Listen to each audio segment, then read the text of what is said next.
ვაზისუბანში საერთაშორისო სტანდარტების მქონე რაგბის სტადიონი მოეწყობა. Როგორც დედაქალაქის მერიაში აცხადებენ, პროექტის ფარგლებში გათვალისწინებულია 2 მილიონ ლარამდე ინვესტიცია.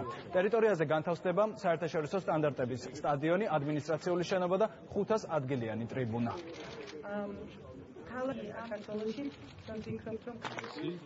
საპროექტო სამუშაოების საფუძველზე უკვე დაიწყება თანამედროვე ყველა სტანდარტის დაცვით აშენდება სარაგბო მოედანი, რომელსაც ექნება საშხაპეებიც, ესე იგი მაყურებელთა იარუსებიც, ყველა ის კომფორტი, რაც სჭირდება რაგბის მოედანს და სპორტსმენებს იმისათვის, რომ ისინი მაქსიმალურად კომფორტულად იყვნენ მოედანზე. ჩვენთან ახლა აღმავლობის გზაზე არის რაგბი, როგორც სპორტის ერთ-ერთი სახეობა, რაგბი ჩვენი თამაშია და ვფიქრობ, რომ თუ წინათ ესეთი პროპორციით რომ ვიმსჯელოთ 100 მოზარდიდან გვიხდებოდა ნაკრების შერჩევა, ახლა 1000-დან და უფრო მეტიდან მოგვიხდება.